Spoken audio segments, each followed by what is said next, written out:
So ಇವತ್ತಿನ ವಿಡಿಯೋದಲ್ಲಿ ನಾವು ಭಾರತದ ಜನಸಂಖ್ಯೆಯ ಬೆಳವಣಿಗೆ ಹೇಗಾಗಿದೆ ಅನ್ನೋದ್ರ ಬಗ್ಗೆ ನಾವು ತಿಳ್ಕೊಳ್ಳೋಣ. ಇವತ್ತಿನ ವಿಡಿಯೋದಲ್ಲಿ ನಾವು ಬೇರೆ ಬೇರೆ ಆಯಾಮಗಳ ಬಗ್ಗೆ ಕೂಡ ನಾವು ತಿಳ್ಕೊಳ್ಳೋಣ. ಬೆಳವಣಿಗೆ ದರ, ಜನನ ದರ, ಮರಣ ದರ, ಶಿಶು ಮರಣ ದರ, ಸೊ ಹೀಗೆ ಬೇರೆ ಬೇರೆ ಆಯಾಮಗಳ ಬಗ್ಗೆಯೂ ಕೂಡ ನಾವು ತಿಳ್ಕೊಳ್ಳೋಣ. ಅದರ ಜೊತೆಗೆ ಒಂದು ಬಹಳ ಮುಖ್ಯ ಪಾಯಿಂಟ್, ಭಾರತದ ಜನಸಂಖ್ಯಾ ಸ್ಫೋಟ ಆಗಿದೆಯಲ್ಲ, ಈ ಸ್ಫೋಟ ಯಾವ ದಶಕಗಳಲ್ಲಾಗಿದೆ ಮತ್ತೆ ಗರಿಷ್ಠವಾದ ಬೆಳವಣಿಗೆ ದರ, ಜನಸಂಖ್ಯೆಯ ಬೆಳವಣಿಗೆ ದರ ಯಾವ ವರ್ಷದಲ್ಲಿ ಆಗಿದೆ ಅನ್ನೋದನ್ನು ನಾವು ಇವತ್ತಿನ ವಿಡಿಯೋದಲ್ಲಿ ತಿಳ್ಕೊಳ್ಳೋಣ. ಹಾಗಾಗಿ ನೀವು ಈ ವಿಡಿಯೋನ ಸಂಪೂರ್ಣವಾಗಿ ನೋಡಿ, ಯಾಕಂದ್ರೆ ಇದು ಇಂಪಾರ್ಟೆಂಟ್ ಮಾಹಿತಿ. ಈ ಮಾಹಿತಿ ನಿಮ್ಮ ಎಕ್ಸಾಮ್ಸ್ ಅಲ್ಲೂ ಕೂಡ ಬರ್ಬೋದು. ಹಾಗಾಗಿ ಈ ವಿಡಿಯೋನ ನೀವು ತಪ್ಪದೆ ಫುಲ್ ನೋಡ್ಬೇಕು. ಅದರ ಜೊತೆಗೆ ಮತ್ತೇನು ಕವರ್ ಮಾಡೋಣ ಅಂತಂದ್ರೆ, ಇವತ್ತು ತಾಯಂದಿರ ಮರಣ ದರ, ಒಟ್ಟು ಫಲವಂತಿಕೆ ದರ, ಸೊ ಹೀಗೆ ಈ ಪ್ರೆಸೆಂಟೇಷನ್ ನಲ್ಲಿ ಬೇರೆ ಬೇರೆ ಆಯಾಮಗಳ ಬಗ್ಗೆ ತಿಳ್ಕೊಳ್ಳೋಣ. ಮ್ಯಾಕ್ಸಿಮಮ್ ಇವತ್ತಿನ ವಿಡಿಯೋದಲ್ಲಿ ಎಷ್ಟಾಗುತ್ತೆ ಅದನ್ನ ಕವರ್ ಮಾಡ್ತೀನಿ. ಸೊ ಅದರ ಜೊತೆಗೆ ಜೀವಾವಧಿ, ಜೀವಿತಾವಧಿ, ಸಾಕ್ಷರತಾ ದರ, ಧರ್ಮವಾರು ಜನಸಂಖ್ಯೆ ಹಂಚಿಕೆ, ಲಿಂಗಾನುಪಾತ, ಜನಸಾಂದ್ರತೆ, ಜನಲಾಭಾಂಶ, ಸೊ ಇವೆಲ್ಲ ಪಾಯಿಂಟ್ಸ್ ಇವತ್ತಿನ ವಿಡಿಯೋದಲ್ಲಿ ಮಾಡೋಕೆ ಹೋದರೆ ಬಹಳ ದೊಡ್ಡದಾಗತ್ತೆ ವಿಡಿಯೋ. ಹಾಗಾಗಿ ಇದನ್ನು ನಾನು ಸ್ಪ್ಲಿಟ್ ಮಾಡ್ತೀನಿ, ಬ್ರೇಕ್ ಮಾಡಿ ಕೆಲವೊಂದು ಪಾಯಿಂಟ್ಸ್ನ ಇವತ್ತು ಕವರ್ ಮಾಡ್ತೀನಿ. ಮ್ಯಾಕ್ಸಿಮಮ್ ಇವತ್ತು ಫಸ್ಟ್ 2 ಪಾಯಿಂಟ್ಸ್ ಮೇಲೆ ಕವರ್ ಮಾಡೋಣ. ಬೆಳವಣಿಗೆ ದರ, ಜನನ ದರ, ಮರಣ ದರ, ಶಿಶು ಮರಣ ದರ, ಹೀಗೆ ಮೊದಲಾದವು ಏನು ಪ್ಯಾರಾಮೀಟರ್ಸ್ ಇದೆ ಅದರ ಬಗ್ಗೆ ನಾವು ಇವತ್ತಿನ ವಿಡಿಯೋದಲ್ಲಿ ಮ್ಯಾಕ್ಸಿಮಮ್ ಕವರ್ ಮಾಡೋಣ. ಆಮೇಲೆ ಮುಂದಿನ ವಿಡಿಯೋದಲ್ಲಿ ಕಂಟಿನ್ಯೂ ಮಾಡ್ಕೊಂಡು ಹೋಗೋಣ. ಹಾಗಾದರೆ ಬನ್ನಿ ವಿಡಿಯೋ ಸ್ಟಾರ್ಟ್ ಮಾಡೋಣ. ವೆಲ್ಕಮ್ ಫ್ರೆಂಡ್ಸ್, ಆದಿತ್ಯ ಅಕಾಡೆಮಿ ಚಾನಲ್ಗೆ ನಿಮ್ಮೆಲ್ಲರಿಗೂ ಮತ್ತೊಮ್ಮೆ ಸ್ವಾಗತ. ನಮ್ಮ ಚಾನಲ್ನ ನೀವಿನ್ನೂ ಸಬ್ಸ್ಕ್ರೈಬ್ ಮಾಡ್ಕೊಂಡಿಲ್ಲ ಅಂದರೆ ದಯವಿಟ್ಟು ಸಬ್ಸ್ಕ್ರೈಬ್ ಮಾಡ್ಕೊಳ್ಳಿ, ಲೈಕ್ ಮಾಡಿ ಮತ್ತು ಶೇರ್ ಮಾಡಿ. ನಿಮಗೇನೇ ಕ್ವೆಶನ್ಸ್, ಈ ಪ್ರೆಸೆಂಟೇಷನಲ್ಲಿ ನಿಮ್ಗೇನಾದರೂ ಕ್ವೆಶನ್ಸ್ ಇತ್ತಂದರೆ ಆ ಕ್ವೆಶನ್ಸ್ನ ನೀವು ಕಾಮೆಂಟ್ ಬಾಕ್ಸಲ್ಲಿ ಮಾಡಿ, ಆ ಕಾಮೆಂಟ್ಸ್ಗೆ ನಾನು ಆನ್ಸರ್ ಮಾಡಿ ನಿಮ್ಮ ಪ್ರಶ್ನೆಯನ್ನು ಕ್ಲಿಯರ್ ಮಾಡ್ತೀನಿ. ಸೊ ಜನಸಂಖ್ಯಾ ಬೆಳವಣಿಗೆ ಅಂತಂದರೆ, ಜನಸಂಖ್ಯೆ ಎಲ್ಲ ದೇಶಗಳಲ್ಲಿಯೂ ಬೆಳವಣಿಗೆ ಹಂತದಲ್ಲಿ ಹೋಗ್ತಾ ಇರುತ್ತೆ. ಆಮೇಲೆ ಲಾಸ್ಟ್ನ ವಿಡಿಯೋದಲ್ಲೂ ನೋಡಿವಿ, ಬೇರೆ ಬೇರೆ ಫೇಸಸ್ ಇರುತ್ತೆ. ಒಂದೇ ಫೇಸಲ್ಲಿ, ಒಂದೇ ಹಂತದಲ್ಲಿ ಜನಸಂಖ್ಯೆ ಬೆಳವಣಿಗೆ ಆಗಲ್ಲ. ಬೆಳವಣಿಗೆ ದರ ಹೆಚ್ಚು ಕಡಿಮೆ ಇರುತ್ತೆ. ಬಡ ರಾಷ್ಟ್ರ ಆಗಿದ್ದೆ ಅದರದ್ದೊಂದು ಬೆಳವಣಿಗೆ ದರ ಬೇರೆ ಇರುತ್ತೆ. ಅಭಿವೃದ್ಧಿ ಹೊಂದುತ್ತಿರುವ ರಾಷ್ಟ್ರ ಆದರೆ ಅದರ ದರ ಬೇರೆ ಇರುತ್ತೆ. ಅಭಿವೃದ್ಧಿ ಹೊಂದಿದಂಥ ರಾಷ್ಟ್ರಗಳಾದರೆ ಅದರ ದರ ಮತ್ತೊಂದು ಥರ ಇರುತ್ತೆ. ಸೊ ಹೀಗೆ ಬೇರೆ ಬೇರೆ ಆಯಾಮಗಳ ಮೇಲೆ ಜನಸಂಖ್ಯೆ ಬೆಳವಣಿಗೆ ನಿರ್ಭರವಾಗಿರುತ್ತದೆ. ಸೊ ಫಸ್ಟು ನಾವು ಜನಸಂಖ್ಯೆ ಬೆಳವಣಿಗೆ ಬಗ್ಗೆ ತಿಳ್ಕೊಳ್ಳೋಣ. ಸೊ 10 ವರ್ಷಕ್ಕೊಮ್ಮೆ ನಾವು ಏನು ಮಾಡ್ತೀವಿ, ಜನಸಂಖ್ಯೆ ಬಗ್ಗೆ ತಿಳ್ಕೊಳ್ಳಲು ಒಂದು ಜನಗಣತಿ ಅಂಥೇಳಿ ಮಾಡ್ತೀವಿ. ಸೊ ಜನಗಣತಿ ಮೂಲಕ ನಾವು ಬೇರೆ ಬೇರೆ ಅಂಕಿಅಂಶಗಳನ್ನ ಕಲೆ ಹಾಕ್ತೀವಿ. ಕಲೆ ಹಾಕುವುದು ಅಂದರೆ ಬರೀ ಜನಸಂಖ್ಯೆ ಇನ್ಫಾರ್ಮೇಷನ್ ಅಷ್ಟೇ ಅಲ್ಲ, ಅದ್ರ ಜೊತೆಗೆ ನಾವು ಬೇರೆ ಬೇರೆ ಆಯಾಮಗಳು, ಬೇರೆ ಬೇರೆ ಪ್ಯಾರಾಮೀಟರ್ಸ್, ನಾನು ಏನು ಇಂಟ್ರೊಡಕ್ಷನ್ ಎಲ್ಲೇ ಹೇಳಿದೆ ಅಂತ ಬೇರೆ ಬೇರೆ ಪ್ಯಾರಾಮೀಟರ್ಸ್ಗಳ ಬಗ್ಗೆಯೂ ನಾವು ಮಾಹಿತಿಯನ್ನು ಕಲೆ ಹಾಕ್ತೀವಿ. ಯಾಕಂದರೆ ಇದು ಯಾಕೆ ಸೆನ್ಸಸ್ ನಾವು ಮಾಡ್ತೀವಿ ಅಂತಂದರೆ, ಸೆನ್ಸಸ್ ಮಾಡೋದು ಮುಖ್ಯ ಉದ್ದೇಶ ಏನಂತಂದರೆ ಬರೀ ಜನಸಂಖ್ಯೆ ತಿಳ್ಕೊಳ್ಳೋದು ಅಷ್ಟೇ ಅಲ್ಲ. ಸೊ ಜನಸಂಖ್ಯೆದ ಜೊತೆ ಸರ್ಕಾರ ಬೇರೆ ಬೇರೆ ಸ್ಕೀಮ್ಸ್ ತರಬೇಕು. ನಮ್ಮ ರಾಷ್ಟ್ರವನ್ನು ಅಭಿವೃದ್ಧಿ ಪಡಿಸಬೇಕು ಅಂತಂದರೆ ಬೇರೆ ಬೇರೆ ಸ್ಕೀಮ್ಸ್ ಎಲ್ಲ ಥರದ ಜನರಿಗೆ ಮುಟ್ಟಬೇಕು ಅಂತಂದರೆ ಅವರಿಗೆ ಮೊದಲು ಏನು ಸಮಸ್ಯೆ ಇದೆ ಆ ಸಮಸ್ಯೆಯನ್ನು ಅರ್ಥ ಮಾಡ್ಕೋಬೇಕು. ಸಮಸ್ಯೆ ಅರ್ಥ ಮಾಡಿಕೊಂಡು ಯಾವ ಜನರಿಗೆ ಯಾವ ಥರದ ಸಮಸ್ಯೆ ಇದೆ, ಹೇಗೆ ಹಿಂದುಳಿದುಕೊಂಡಿದ್ದಾರೆ ಅಂತೇಳಿ ತಿಳಿದ ಮೇಲೇ ಸರ್ಕಾರ ಏನಾದರೂ ಒಂದು ಸ್ಕೀಮ್ ಅಥವಾ ಯಾವುದಾದ್ರು ಪ್ರೋಗ್ರಾಮ್ನ ತೊಗೊಂಡು ಬಂದು ಅವೇರ್ನೆಸ್ ಕ್ರಿಯೇಟ್ ಮಾಡ್ಬೋದು. ಇಲ್ಲ ಅಂತಂದರೆ ಸ್ಕೀಮ್ಸ್ ಮೂಲಕ ಅವ್ರಿಗೆ ಏನು ಸೌಲಭ್ಯಗಳು ಬೇಕೋ ಅದನ್ನು ಸರ್ಕಾರ ತಲುಪಿಸ್ಬೋದು. ಹಾಗಾಗಿ ಮೊದಲ ಜನಗಣತಿ 1872ರಲ್ಲಿ ಕೈಗೊಳ್ಳಲಾಯಿತು. ಸೊ ಮೊದಲ ಸೆನ್ಸಸ್ ಏನಾಯಿತು 1872. ಇದು ಸ್ವಾತಂತ್ರ್ಯ ಪೂರ್ವ ಭಾರತದಲ್ಲಿ ಕೈಗೊಳ್ಳಲಾಯಿತು. ಆದರೆ 10 ವರ್ಷಗಳಿಗೊಮ್ಮೆ ಈಗೇನು ಮಾಡ್ತಾ ಇದ್ದೀರಲ್ಲ, 10 ವರ್ಷಗಳಿಗೊಮ್ಮೆ ಕೈಗೊಳ್ಳುವಂಥ ಒಂದು ಶ್ರೇಣೀಕೃತ ಜನಗಣತಿಯನ್ನು 1881ರಲ್ಲಿ ಕೈಗೊಳ್ಳಲಾಯಿತು. ಸೊ ಕ್ವೆಶನ್ಸಲ್ಲಿ ನೋಡ್ಬೋದು, ಮೊದಲ ಜನಗಣತಿ ಅಂತ ಕೇಳಿದಾಗ ನೀವು 1872 ಅಂತ ಹೇಳಬೇಕು. ಮೊದಲ ಜನಗಣತಿ ಅದು ಸ್ವತಂತ್ರ ಪೂರ್ವ ಭಾರತದಲ್ಲಿ ಅಂತ ಕೇಳಿದರೆ ನೀವು 1872ರಲ್ಲಿ ಅಂತ ಹೇಳಬೇಕು. ಆದರೆ 10 ವರ್ಷಗಳಿಗೊಮ್ಮೆ ಆಗುವ ಇವತ್ತಿನ ಸೆನ್ಸಸ್, ಶ್ರೇಣೀಕೃತವಾದ ಒಂದು ಸೆನ್ಸಸ್ ಯಾವಾಗ ಮೊದಲ ಬಾರಿಗೆ ಕೈಗೊಳ್ಳಲಾಯಿತು ಅಂತಂದರೆ ಅದನ್ನು ನೀವು 1881 ಅಂಥೇಳಿ ಪಾಯಿಂಟ್ ಮಾಡಬೇಕು. ಸೊ ಈ ಥರ ಕನ್ಫ್ಯೂಸ್ ಆಗಿರೋ ಕ್ವೆಶನ್ಸ್ ನಿಮಗೆ ಬಂತಂತಂದರೆ ಆ ಕ್ವೆಶನ್ ನೀವು ಸರಿಯಾಗಿ ಓದಿ, ಮೊದಲು ಯಾವುದು ಮೊದಲ ಸೆನ್ಸಸ್ ಕೇಳ್ತಾ ಇದ್ದಾರೋ ಅಥವಾ ಮೊದಲ ಶ್ರೇಣೀಕೃತ ಸೆನ್ಸಸ್ ಬಗ್ಗೆ ಕೇಳ್ತಾ ಇರೋದು ಅದನ್ನ ನೀವು ಗಮನ ಇಟ್ಕೊಂಡು ಆನ್ಸರ್ ಮಾಡಬೇಕು. ಹಾಗಾಗಿ ಸೊ ಅದೇ ಬೆಳವಣಿಗೆ ದರ ನೋಡ್ಕೊಂಡು ಹೋಗೋಣ. ಜನಗಣತಿಯನ್ನ ನಾವು ಮಾಡ್ತಾ ಹೋದ್ವಿ. 1901ರಿಂದ 2011ವರೆಗೂ ಸೆನ್ಸಸ್ ಅಂಕಿಅಂಶಗಳು ಇದೆ. ಈ ಟೇಬಲ್ನ ನೀವು ಒಂದ್ಸಲ ನೋಡ್ಕೋಬಹುದು. ಸೊ ಜನಸಂಖ್ಯೆ 23 ಕೋಟಿಯಿಂದ 121 ಕೋಟಿವರೆಗೂ ನಮ್ಮ ಜನಸಂಖ್ಯೆ ಅಥವಾ ಪಾಪ್ಯುಲೇಷನ್ ಬೆಳೀತಾ ಹೋಗಿದೆ. ಬೆಳವಣಿಗೆ ದರವನ್ನು ಕೂಡ ನೀವು ನೋಡ್ಬೋದು. ನೀವು 1911ರಲ್ಲಿ 5.75%, ಆಮೇಲೆ 1920ರಲ್ಲಿ ಒಂದು ಸಣ್ಣ ಇಳಿಕೆಯನ್ನು ಕಾಣ್ಬೋದು ನೀವು. ಸೊ ಈ ಇಳಿಕೆ ನಾವು ಹಿಂದಿನ ವಿಡಿಯೋದಲ್ಲಿ ಹಂತಗಳ ಬಗ್ಗೆ ಏನು ಡಿಸ್ಕಸ್ ಮಾಡಿದೀವಲ್ಲ ಆ ಹಂತಗಳಲ್ಲಿ ನೀವು ಮ್ಯಾಚ್ ಮಾಡಿ ನೀವು ಅನಲೈಸ್ ಮಾಡ್ಬೋದು. ಹಿಂದಿನ ವಿಡಿಯೋದಲ್ಲಿ ನಾನು ಈ ಲಿಂಕಲ್ಲಿ ಐ ಬಟನ್ನಲ್ಲಿ ಹಾಕಿರ್ತೀನಿ ಲಿಂಕ್, ಆ ವಿಡಿಯೋ ನೀವು ಮತ್ತೊಮ್ಮೆ ನೋಡಿ ಎರಡನ್ನೂ ನೀವು ಅನಲೈಸ್ ಮಾಡಿ. ಈ ಡೇಟಾವನ್ನು ತೊಗೊಳ್ರಿ, ಈ ಡೇಟಾವನ್ನು ತೊಗೊಂಡು ಹಿಂದೆ ನಾನು 5 ಹಂತಗಳಲ್ಲಿ ಹೇಗೆ ಪಾಪ್ಯುಲೇಷನ್ ಬೆಳೆಯುತ್ತೆ ಅಂಥೇಳಿ ನಿಮಗೆ ವಿವರಿಸಿದ್ದೆ. ಅದನ್ನ ಎರಡು ಕಂಪೇರ್ ಮಾಡಿಕೊಂಡು ಅದು ಹೇಗೆ ಬೆಳೆದಿದೆ ಅಂಥೇಳಿ ನೀವು ಈ ಅಂಕಿಅಂಶಗಳ ಮೇಲೆ ಅನಲೈಸ್ನ ಮಾಡ್ಬೋದು. ಅದೇ ಥರ 11%, 14%, ಈಗ ಹೈಯೆಸ್ಟ್ ನೋಡ್ರಿ 24.8%. 1971 ಸೆನ್ಸಸ್ ಅಲ್ಲಿ ನಮಗೆ ಗೊತ್ತಾಯಿತು ಮ್ಯಾಕ್ಸಿಮಮ್ ಜನಸಂಖ್ಯೆ ಏರಿದ್ದು 24.8% ಆವಾಗ. ಸೊ ಕ್ವೆಶ್ಚನಲ್ಲೂ ಕೂಡ ನಿಮಗೆ ಇದೇ ಥರ ಕ್ವೆಶ್ಚನ್ ಬರ್ಬೋದು. ಮ್ಯಾಕ್ಸಿಮಮ್ ದರ ಯಾವ ವರ್ಷದಲ್ಲಿ ಏರಿಕೆ ಆಯಿತು ಅಂತ ಕೇಳಿದರೆ 1971 ದಶಕದಲ್ಲಿ ನಾವು ಏನು ಸೆನ್ಸಸ್ ಮಾಡಿದ್ದೀವಿ ಆ ಸೆನ್ಸಸ್ಸಲ್ಲಿ ನಮಗೆ ಹೈಯೆಸ್ಟ್ ಜನಸಂಖ್ಯೆ ಬೆಳವಣಿಗೆ ದರನ ನಾವು ಇಲ್ಲಿ ನೋಡ್ಬೋದು. ಸೊ ಇದು ಈ ಕ್ವಶನ್ ಬಂತಂದ್ರೆ ಇದು ನೋಡ್ಬೋದು. ಆಮೇಲೆ ಅತ್ಯಂತ ಕಡಿಮೆ ಅಂತಂದಾಗ 1921ನೇ ಸೆನ್ಸಸ್ ಅಲ್ಲಿ ನಮಗೆ ಮೈನಸ್ ಆಗಿತ್ತು, ಅಂದ್ರೆ ಸ್ವಲ್ಪ ಮಟ್ಟದಲ್ಲಿ ನಮ್ಮ ಜನಸಂಖ್ಯೆ ಇಳಿಕೆ ಆಗಿತ್ತು. ಸೊ ಇದು ಯಾಕೆ ಅಂತ ಹೇಳಿ ನೋಡ್ಬೋದು. ಇಳಿಕೆ ಯಾಕೆ ಆಗಿತ್ತು ಅಂತಂದ್ರೆ ಬೇರೆ ಬೇರೆ ಕಾರಣಗಳು, ರೋಗಗಳು, ಯುದ್ಧಗಳು, ಇದೆಲ್ಲ ಕಾರಣ ಇರುತ್ತದೆ. ಯಾಕಂದ್ರೆ ಒಂದನೇ ವಿಶ್ವ ಯುದ್ಧ ಆದ್ಮೇಲೆ ಇದು ಸೆನ್ಸಸ್ ಆಗಿದ್ದು.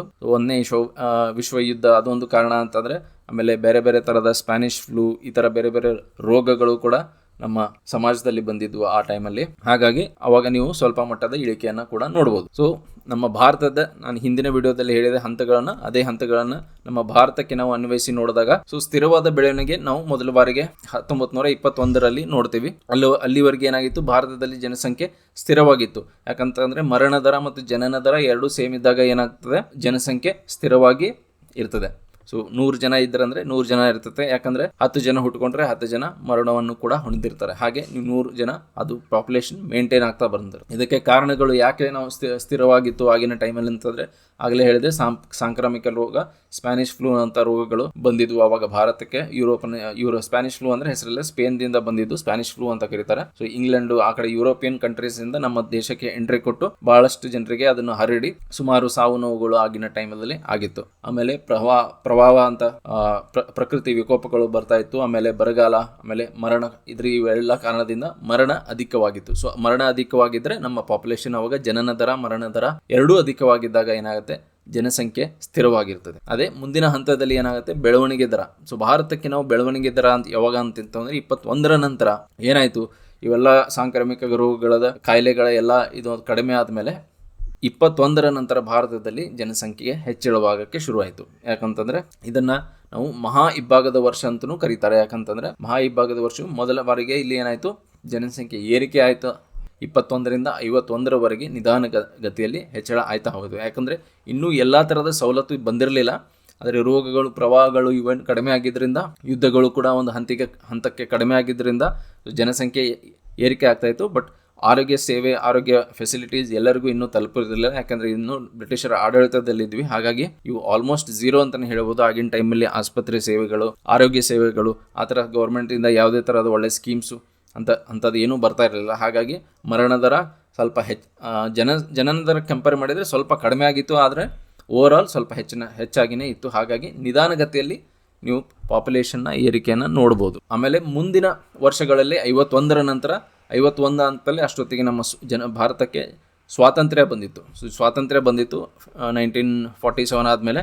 ಸೊ ಅವಾಗ ಫಸ್ಟ್ ಸೆನ್ಸಸ್ನ ನಾವು 1951 ಮಾಡಿದ್ವಿ. ಸೊ 1951 ಸೆನ್ಸಸ್ ನಾವು ನೋಡಿದಾಗ 1951 ಟು ಮುಂದಿನ ವರ್ಷಗಳಲ್ಲಿ ನಾವು ಏನು ನೋಡ್ತೀವಿ ಅಂತಂದ್ರೆ ಜನಸಂಖ್ಯಾ ಸ್ಫೋಟವನ್ನು ನೋಡ್ತೀವಿ. ಸೊ ಆಗಲೇ ಹೇಳಿದೆ ನಾನು ಹಿಂದಿನ ವಿಡಿಯೋದಲ್ಲಿ ಕೂಡ. ಸೊ ಜನಸಂಖ್ಯಾ ಸ್ಫೋಟ ಯಾವಾಗ ಆಗುತ್ತಂತಂದ್ರೆ, ಜನಸಂಖ್ಯಾ ಸ್ಫೋಟ ಜನನ ದರ ಹೆಚ್ಚಿಗೆ ಇದ್ದು ಮರಣ ದರವನ್ನು ನಾವು ಕಂಟ್ರೋಲ್ ಮಾಡಿದಾಗ ಏನಾಗುತ್ತೆ, ಜನಸಂಖ್ಯಾ ಸ್ಫೋಟ ಆಗುತ್ತೆ. 1951 ಟು 81ನಲ್ಲಿ ಆಗಿದ್ದು ಅದೇ.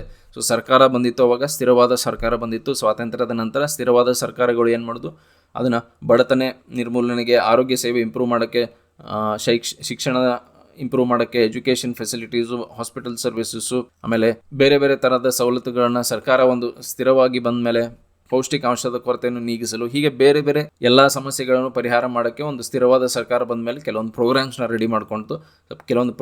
ರೆಡಿ ಮಾಡ್ಕೊಂಡ್ಮೇಲೆ ಏನಾಗುತ್ತೆ, ನಾವು ಮರಣ ದರದ ಮೇಲೆ ಕಂಟ್ರೋಲ್ನ ಪಡಿತೀವಿ. ಸೊ ಮರಣ ದರದ ಮೇಲೆ ನಾವು ಕಂಟ್ರೋಲ್ನ ಪಡೆದ ಮೇಲೆ ಅವಾಗ ಆಟೋಮೆಟಿಕ್ಲಿ ಏನಾಗುತ್ತೆ, ಜನನ ದರ ಏರಿಕೆ ಆಗ್ಬಿಡ್ತದೆ. ಜನನ ಏರಿಕೆ ಅಂತಂದರೆ ಅದು ಒಂದೇ ಹಂತದಲ್ಲಿ ಇದ್ರೂ ಕೂಡ ಮರಣ ದರಕ್ಕೆ ಕಂಪೇರ್ ಮಾಡಿದಾಗ ಜನನ ದರ ಏರಿಕೆ ಕಾಣ್ತದೆ. ಸೊ ಜನನ ದರ ಏರಿಕೆ ಆದಮೇಲೆ ಏನಾಗುತ್ತೆ, ಅವಾಗ ಆಟೋಮೆಟಿಕ್ಲಿ ಜನಸಂಖ್ಯೆ ಬೆಳೀತಾ ಹೋಗುತ್ತೆ. ಜನಸಂಖ್ಯೆ ಬೆಳೆದ ಮೇಲೆ ಈ 3 ದಶಕಗಳಲ್ಲಿ ಆಗಿದ್ದು ಅದೇ. ಸೊ 3 ದಶಕಗಳಲ್ಲಿ ನಾವು ಜನಸಂಖ್ಯಾ ಸ್ಫೋಟವನ್ನು ಕಾಣ್ತೀವಿ. ಇಲ್ಲಿ ತೀವ್ರವಾದ ಏರಿಕೆ ಆಗುತ್ತೆ. ಆವಾಗ ಜನಸಂಖ್ಯೆಯ ಭಾರ ನಮಗೆ ಫಸ್ಟ್ ಟೈಮ್ ಭಾರತಕ್ಕೆ ಫೀಲ್ ಆಗಕ್ಕೆ ಶುರು ಆಗ್ತದೆ. ಸೊ ಈ ಒಂದು ಜನಸಂಖ್ಯೆಯ ಭಾರ ಏನಿದೆ, ಇಷ್ಟು ಜನರು ಜನಸಂಖ್ಯೆ ಭಾರ ಆಗಿದ್ಮೇಲೆ, ಯಾಕಂದರೆ ಅವಾಗಿನ ನಮ್ಮ ಸಂಪನ್ಮೂಲಗಳು ತೀರಾ ಕಡಿಮೆ ಆಗಿದ್ವು. ನಮ್ಮ ದೇಶದ ಅರ್ಥವ್ಯವಸ್ಥೆ ಇನ್ನೂ ಓಪನ್ ಆಗಿರಲಿಲ್ಲ, ಹೊರ ದೇಶಗಳಿಗೆ ಇನ್ನೂ ಓಪನ್ ಆಗಿರಲಿಲ್ಲ. ನಾವು ನಮ್ಮಲ್ಲಿ ಏನು ಬೇಕೋ ಅಷ್ಟೇ ನಾವು ರೆಡಿ ಮಾಡಿಕೊಂಡು ನಮ್ಮಲ್ಲೇ ತಯಾರು ಮಾಡಿಕೊಂಡು ನಮಗೆ ನಮ್ಮ ಲೋಕಲ್ ನಮ್ಮ ದೇಶದ ಒಳಗೆ ಹಂಚಿಕೆಯನ್ನು ನಾವು ಮಾಡ್ತಾ ಹೋಗ್ತಿದ್ವಿ. ವಿದೇಶಿ ವ್ಯಾಪಾರ ಅಷ್ಟೊಂದು ಏನಿರಲಿಲ್ಲ. ವಿದೇಶಿ ಕಂಪ್ನಿಗಳು ಬಂದು ಇಲ್ಲಿ ಕಾರ್ಖಾನೆ ಹಾಕುವಂಥ ಪರಿಸ್ಥಿತಿಗಳಿರಲಿಲ್ಲ. ವಿದೇಶಿ ಬಂಡವಾಳ ಬರುವಂಥ ಯಾವುದೇ ಸ್ಥಿತಿ ಆಗಿನ ಕಾಲದಲ್ಲಿ ಇರಲಿಲ್ಲ. ಹಾಗಾಗಿ ಆ ಜನಸಂಖ್ಯೆ ಸ್ಫೋಟದ ನೋವು ಮತ್ತು ಅದೇನು ಫೀಲ್ ಆಗ್ತಾಯಿತ್ತು, ಫಸ್ಟ್ ಟೈಮ್ ನಮಗೆ ಭಾರತಕ್ಕೆ ಫೀಲ್ ಆಯಿತು ಈ ಜನಸಂಖ್ಯೆ ಹೆಚ್ಚಿರೋದು ನಮಗೆ ತೊಂದರೆ ಆಗ್ಬೋದು ಅಂಥೇಳಿ. ಸೊ ಆವಾಗ ಏನು ಆಬ್ವಿಯಸ್ಲಿ ಒಂದು ಸಲ ನಿಮಗೆ ಅದು ನೋವು ಆಗಕ್ಕೆ ಶುರು ಮಾಡ್ತಂತಂದರೆ ನೀವೇನು ಮಾಡ್ತೀರಿ, ಆ ನೋವಿಗೆ ನೀವು ಮಾತ್ರೆ ಅಥವಾ ಇಂಜೆಕ್ಷನ್ನ ಕೊಡೋಕೆ ಹೋಗ್ತೀರಿ. ಸೊ ಆ ಇಂಜೆಕ್ಷನ್ ಬಂದಿದ್ದು ಯಾವಾಗ ಅಂತಂದರೆ ಬೇರೆ ಬೇರೆ ಪ್ರೋಗ್ರಾಮ್ಸ್ ಮೂಲಕ, ಪಾಪ್ಯುಲೇಷನ್ ಕಂಟ್ರೋಲ್ ಪ್ರೋಗ್ರಾಮ್ಸ್.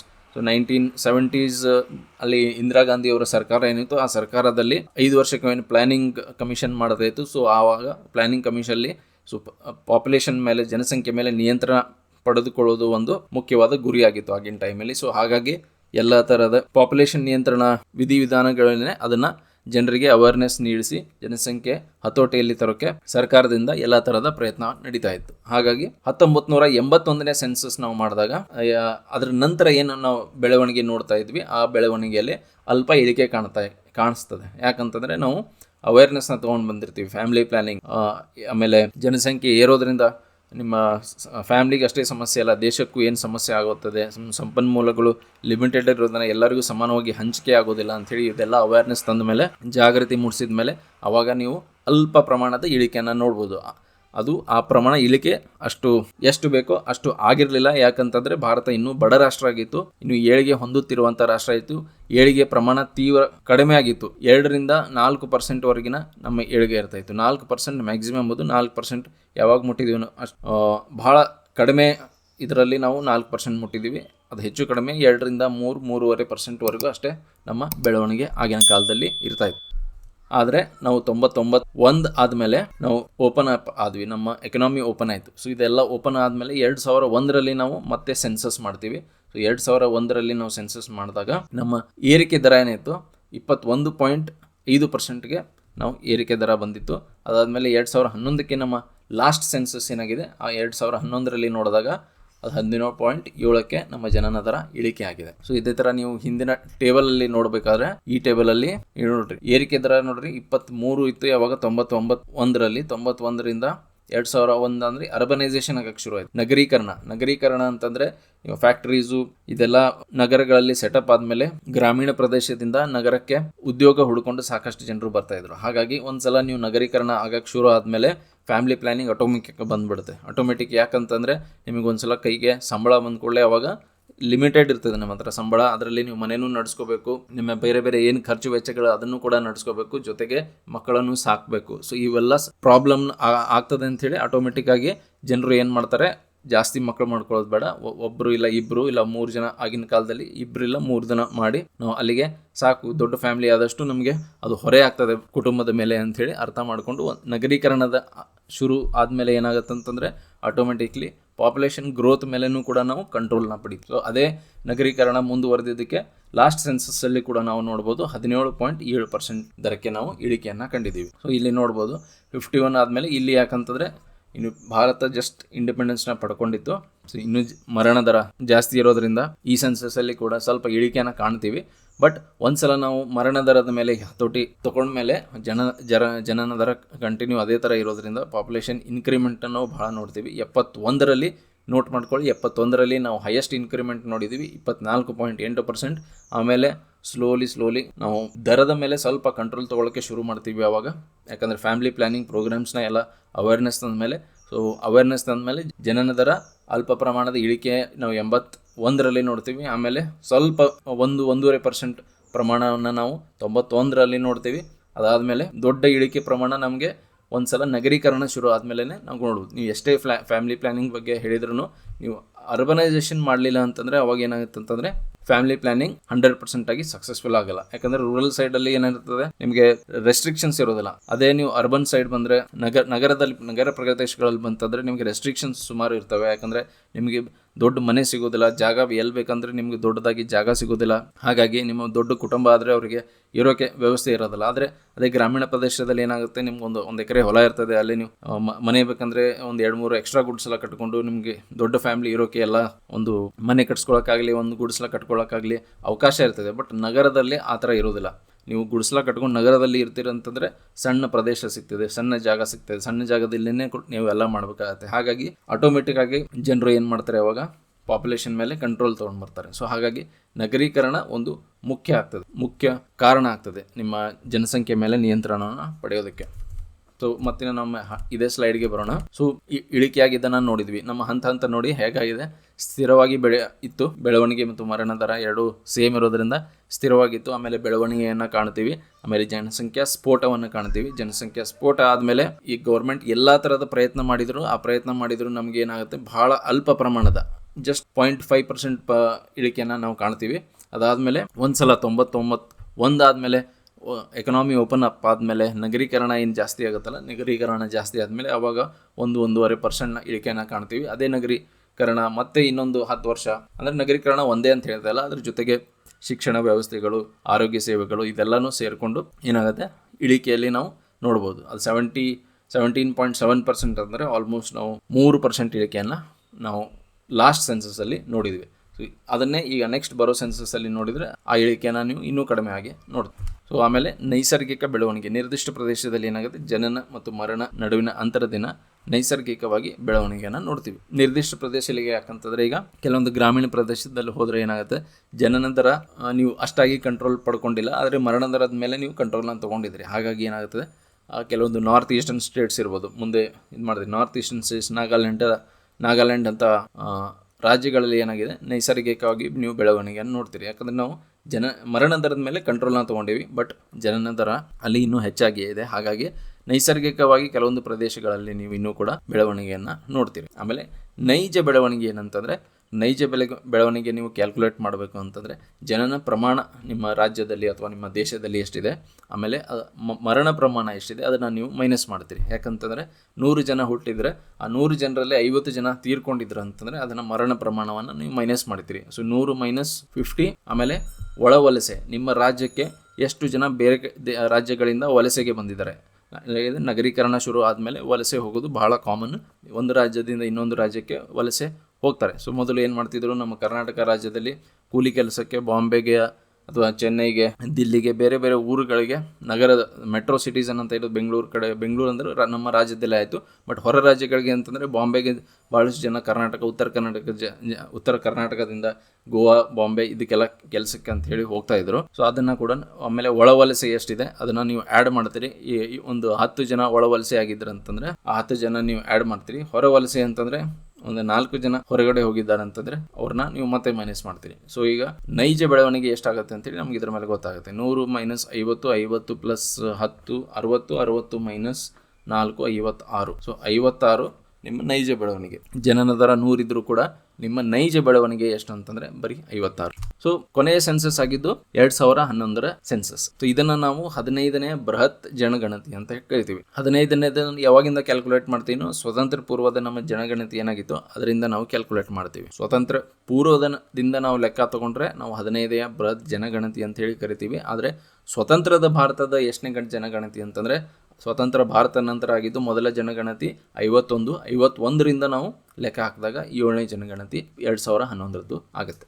ಆವಾಗ ಅಂಕಿಅಂಶಗಳು ನಮ್ಗೆ ಏನು ಸಿಕ್ತು ಅಂತಂದರೆ, ನಮ್ಮ ಒಟ್ಟು ಜನಸಂಖ್ಯೆ 121 ಕೋಟಿ ಆಗಿತ್ತು ಆವಾಗಿಂದು. ಆಮೇಲೆ 2001ರಿಂದ 11ಕ್ಕೆ ನಮ್ಮ ಬೆಳವಣಿಗೆ ದರ ನಾವು ಹಿಂದಿನ ಟೇಬಲ್ದಲ್ಲಿ ನೋಡಿದ್ದೀವಿ, 17.7% ಮಾತ್ರ ಬೆಳವಣಿಗೆ ದರ ಆಗಿದೆ. ವಿಶ್ವ ಜನಸಂಖ್ಯೆಯಲ್ಲಿ ಭಾರತದ ಪಾಲು ಎಷ್ಟು ಅಂತಂದರೆ, ನಾವು ಇಡೀ ವಿಶ್ವದಲ್ಲಿ ಸುಮಾರು 8 ಬಿಲಿಯನ್ ಪಾಪ್ಯುಲೇಷನ್ ಇದೆ. ಸೊ 8 ಬಿಲಿಯನ್ ಪಾಪ್ಯುಲೇಷನ್ನಲ್ಲಿ 17.5% ಏನಿದೆ ಭಾರತದ ಪಾಲು. ಆಮೇಲೆ ಭಾರತದ್ದು 2011ನೇ ಸೆನ್ಸಸ್ ಪ್ರಕಾರ 2ನೇ ಜನಭರಿತ ರಾಷ್ಟ್ರ ಆಗಿತ್ತು.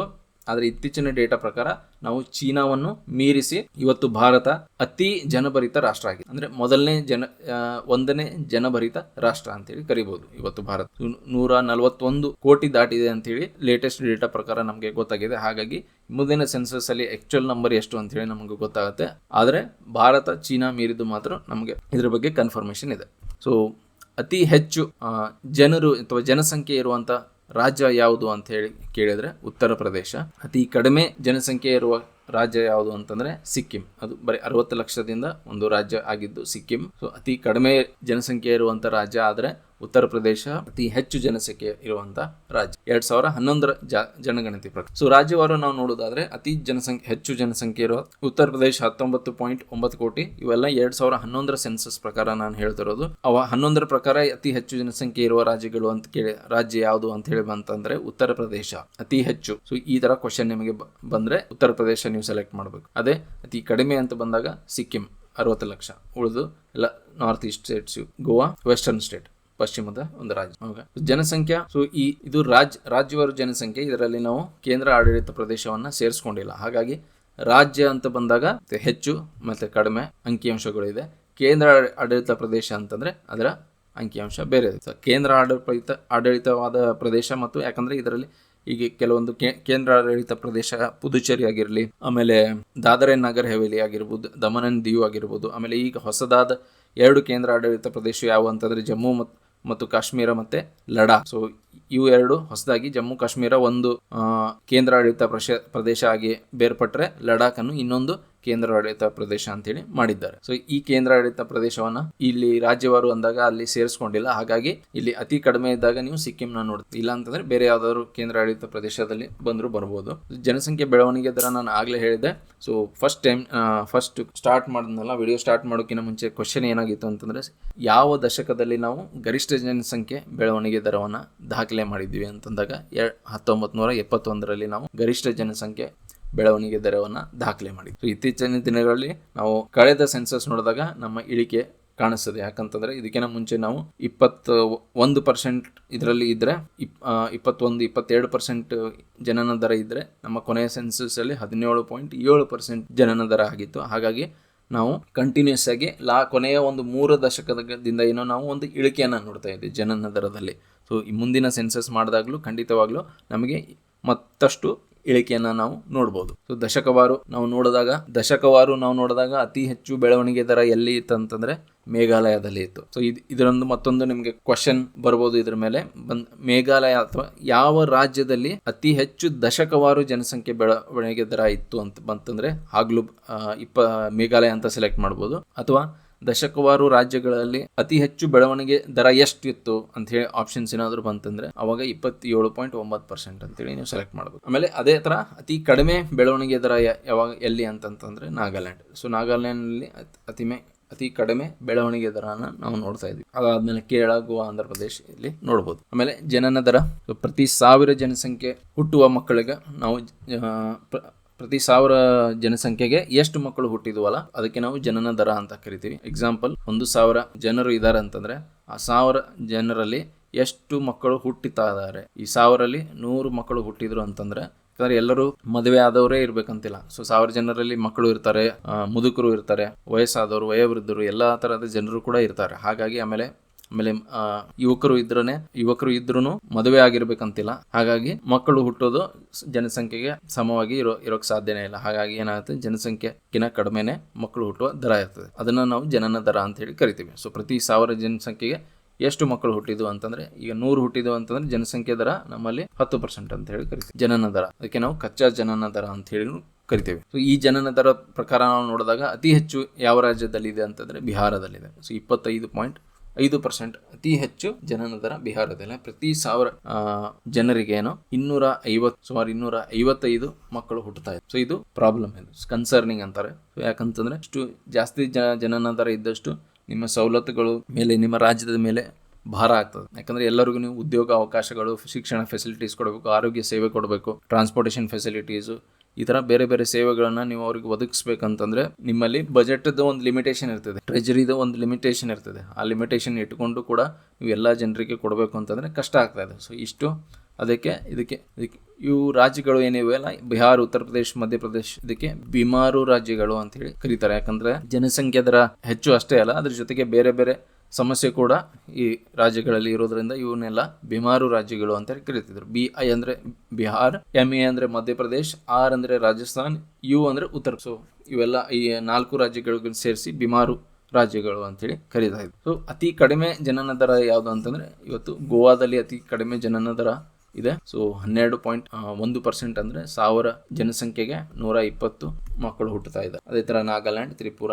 ಚಂಡೀಗಢ ಇಂತ, ಯಾಕಂದ್ರೆ ಚಂಡೀಗಢ ಒಂದು ಕೇಂದ್ರಾಡಳಿತ ಪ್ರದೇಶ. ಓಕೆ, ಅದೇ ತರ ನಾವು ಮರಣ ದರ ನೋಡಿದಾಗ ಪ್ರತಿ 1000 ಜನಸಂಖ್ಯೆಗೆ ಎಷ್ಟು ಒಂದು ವರ್ಷದಲ್ಲಿ ಎಷ್ಟು ಮರಣ ಹೊಂದಿರುತ್ತಾರೆ ಅಂತಂದಾಗ, ಎಷ್ಟು ಜನರು ಮರಣವನ್ನು ಹೊಂದಿರುತ್ತಾರೆ ಅಂತ ಹೇಳಿ ಆ ಪ್ರಮಾಣವನ್ನು ನೋಡಿದಾಗ ನಾವು ಮರಣ ದರ ಅಂತ ಹೇಳಿ ಅದನ್ನ ಕರಿತೀವಿ. ಇದನ್ನು ಕಚ್ಚಾ ಮರಣ ದರ ಅಂತ ಹೇಳಿ ಕೂಡ ನಾವು ಕರಿಬಹುದು. ಅತಿ ಹೆಚ್ಚು ಮರಣ ದರ ಛತ್ತೀಸ್ಗಢ, ಇದೊಂದು ಟ್ರೈಬಲ್ ರಾಜ್ಯ ಅಂತಾನು ಕರೀತಾರೆ ಛತ್ತೀಸ್ಗಢವನ್ನ.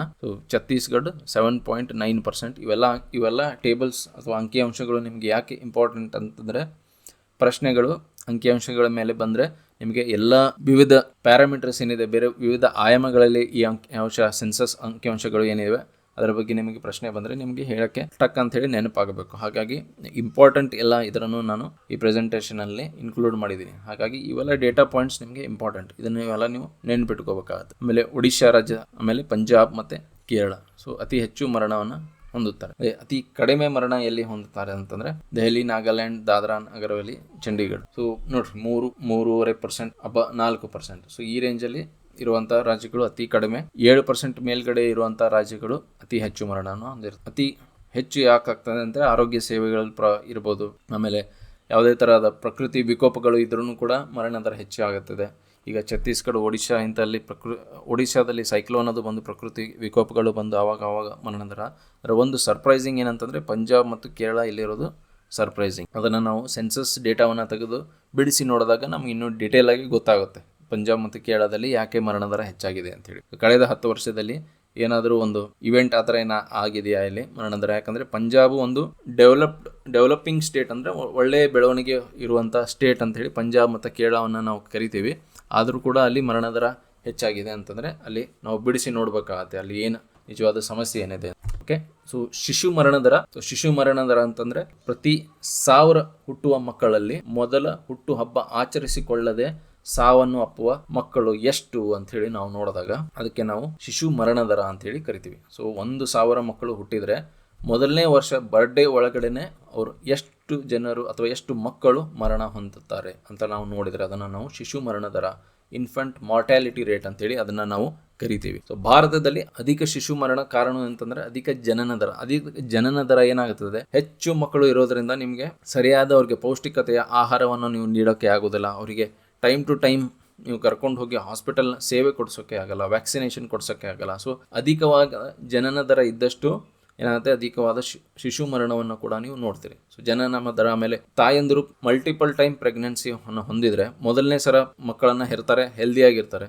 ಯಾಕಂದರೆ ಮೊದಲನೇ ಮಗು ಎಲ್ಲ ಥರದ ಸವಲತ್ತನ್ನು ನೀವು ಕೊಡಿಸ್ಬೋದು, ತಾಯಿ ಆರೋಗ್ಯವನ್ನು ನೀವು ಕಾಪಾಡ್ಕೋಬಹುದು. ಆದರೆ 2 ಮೇಲೆ ಸ್ವಲ್ಪ ಏನಾದರೂ ಮ್ಯಾನೇಜ್ ಮಾಡ್ಕೋಬಹುದು. ಆದರೆ 3ನೇ 4ನೇ ಮಗು ಬಂದಾಗ ನಿಮ್ಮ 2 ಮಕ್ಕಳನ್ನು ನೀವು ಸಾಕಬೇಕು, ತಾಯಿ ಆರೋಗ್ಯನೂ ನೋಡ್ಕೋಬೇಕು, ನಿಮ್ಮ ಕುಟುಂಬದ ಆರೋಗ್ಯವನ್ನು ನೋಡ್ಕೋಬೇಕಂತಂದರೆ ಅವಾಗ ಸಮಸ್ಯೆ ಆಗ್ತದೆ. ಹಾಗಾಗಿ 3ನೇ ಅಥವಾ 4ನೇ ಮಕ್ಕಳು ಹುಟ್ಟಿಸ್ರಲ್ಲಿ ಅವೇನಾಗ್ತದೆ, ಅವರಿಗೆ ಸರಿಯಾದ ನೀವು ಆರೋಗ್ಯ ಸೇವೆಯನ್ನು ಕೊಡಿಸ್ಲಿಕ್ಕೆ ಆಗಲಿಲ್ಲ ಅಂತಂದರೆ ಶಿಶು ಮರಣವನ್ನು ನೀವು ಕಾಣಬಹುದು. ಅಥವಾ ಒಂದು ಪ್ರೆಗ್ನೆನ್ಸಿ ಮತ್ತು ಇನ್ನೊಂದು ಪ್ರೆಗ್ನೆನ್ಸಿ ನಡುವೆ ನೀವು ಸರ್ಕಾರ ಅಥವಾ ಡಾಕ್ಟರ್ಸ್ ಹೇಳಿದಷ್ಟು ನೀವು ಆ ಗ್ಯಾಪನ್ನು ನೀವು ಕೊಡಲಿಲ್ಲ ಅಂತಂದರೆ ಆವಾಗಲೂ ಕೂಡ ಸಮಸ್ಯೆ ಆಗ್ತದೆ. ಯಾಕಂದರೆ ಬಾಡಿ ರಿಕವರ್ ಆಗಬೇಕಾಗುತ್ತೆ. ಒಂದು ಹೆರಿಗೆ ಆದಮೇಲೆ ತಾಯಿಗೆ ಕೆಲವೊಂದು ಬಾಡಿಯಲ್ಲಿರೋ ಕೆಲವೊಂದು ವಿಟಮಿನ್ಸ್, ಮಿನರಲ್ಸ್ ಎಲ್ಲ ಕಡಿಮೆ ಆಗಿಬಿಟ್ಟು, ಸೊ ಅದನ್ನು ರಿಕವರ್ ಆಗಬೇಕಂತಂದರೆ ನೀವು ಒಳ್ಳೆಯ ಆಹಾರ ತೊಗೊಂಡು ಅವರು ಮತ್ತೆ ರಿಕವರ್ ಆಗೋಕ್ಕೆ ಟೈಮ್ ಕೊಡಬೇಕಾಗುತ್ತೆ. ಮಿನಿಮಮ್ 18 ತಿಂಗಳು ಅಂತೇಳಿ ಡಾಕ್ಟರ್ಸ್ ಹೇಳ್ತಾನೆ. ಸೊ ಡಾಕ್ಟರ್ಸ್ ಪ್ರಕಾರ ನೀವು ಒಂದು 18 ತಿಂಗಳು ಅವರಿಗೆ ಚೆನ್ನಾಗಿ ಊಟ ಮಾಡಿ ಎಲ್ಲ ಥರದ ಆಹಾರವನ್ನು ಸೇವನೆ ಮಾಡಿ ಅವ್ರು ಹೆಲ್ತ್ ರಿಕವರ್ ಮಾಡ್ಕೋಬೇಕಾಗುತ್ತೆ. ಸೊ ಆ ಹೆಲ್ತ್ ರಿಕವರ್ ನೀವು ಆ ಟೈಮ್ ಕೊಡಲಿಲ್ಲ ಅಂತಂದರೆ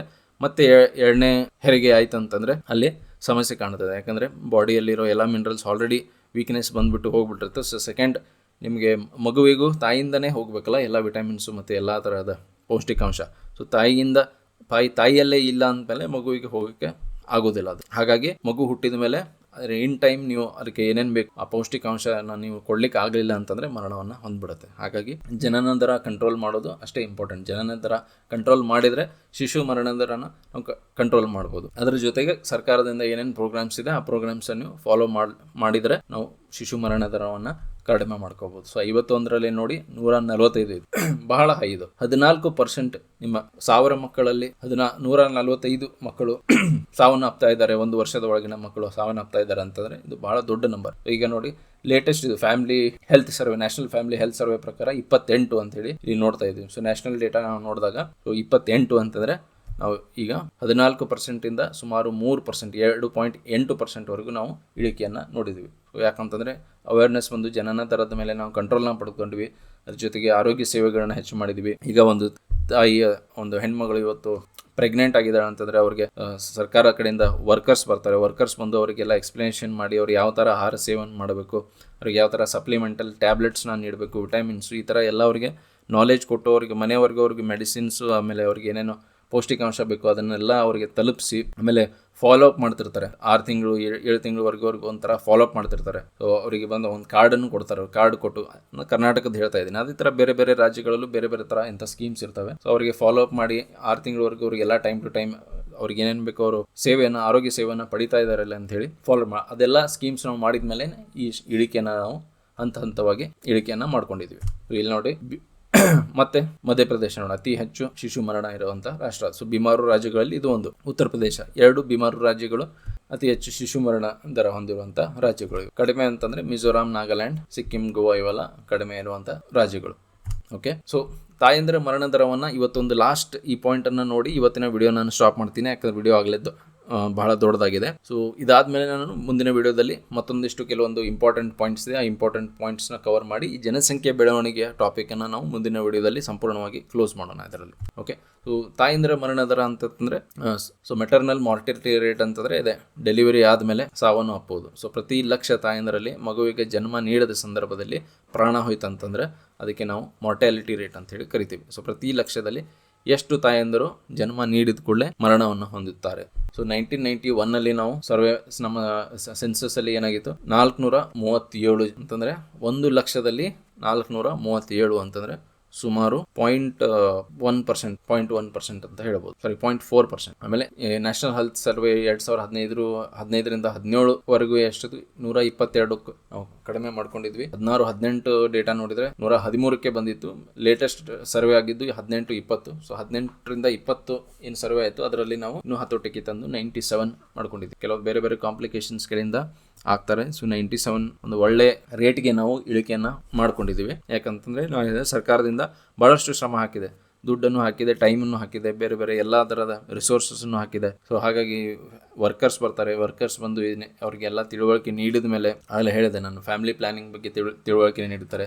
ಪ್ರೆಗ್ನೆಂಟ್ ಆದಮೇಲೆ ಅವರಿಗೆ ಯಾವ್ಯಾವ ಥರ ಆಹಾರ ತಗೋಬೇಕು, ಅವ್ರ ಸಪ್ಲಿಮೆಂಟ್ಸ್ ಏನೇನು ತಗೋಬೇಕು ಅದ್ರ ಬಗ್ಗೆ ಅವರಿಗೆ ತಿಳುವಳಿಕೆ ನೀಡ್ತಾರೆ. ಸೊ ಈ ಸ್ಕೀಮ್ಸ್ನ ನಾವು ಇನ್ನೂ ಹೆಚ್ಚು ಇಂಪ್ಲಿಮೆಂಟ್ ಮಾಡಬೇಕು. ನಾವು ಸ್ಕೀಮ್ಸ್ ಏನು ರೆಡಿ ಮಾಡ್ಕೊಂಡಿದ್ದೀವಿ ಅದನ್ನು ಇನ್ನೂ ಹೆಚ್ಚಿಗೆ ಪ್ರತಿಯೊಂದು ಮನೆಗೆ ತಲುಪಿಸಿ ಅವರಿಗೆ ಅವರ ಆರೋಗ್ಯವನ್ನು ನಾವು ಗಮನದಲ್ಲಿ ಇಟ್ಟುಕೊಂಡ್ರೆ ನಾವು ಈ ರೇಟನ್ನು ಇನ್ನೂ ಕಡಿಮೆ ಮಾರ್ಟಾಲಿಟಿ, ತಾಯಂದಿರ ಮರಣ ದರ ಅಥವಾ ಮೆಟರ್ನಲ್ ಮಾರ್ಟಾಲಿಟಿ ರೇಟ್ ಅಂತ ಹೇಳಿ ಕರಿತೀವಿ. ಸೊ ಇವತ್ತಿನ ವಿಡಿಯೋದಲ್ಲಿ ನಾವು ಇವಿಷ್ಟು ಇಂಪಾರ್ಟೆಂಟ್ ಪಾಯಿಂಟ್ಸ್ನ ನೋಡಿದ್ವಿ. ಆಮೇಲೆ ನಾವು ವಿಡಿಯೋ ಸ್ಟಾರ್ಟ್ ಮಾಡೋಕ್ಕಿಂತ ನಮ್ಮ ಕ್ವಶನ್ ಏನಿತ್ತು, ಹೈಯೆಸ್ಟ್ ದಶಕವಾರು ಜನಸಂಖ್ಯೆ ಸ್ಫೋಟ ಯಾವಾಗೂ ಆಗಿತ್ತು ಅಂತಂದರೆ 1971ನಲ್ಲಿ ದಶಕವಾರದಲ್ಲಿ ನಾವು ಜನಸಂಖ್ಯೆ ಸ್ಫೋಟ ಆಗಿದ್ದು ನಾವು ನೋಡ್ಬೋದು.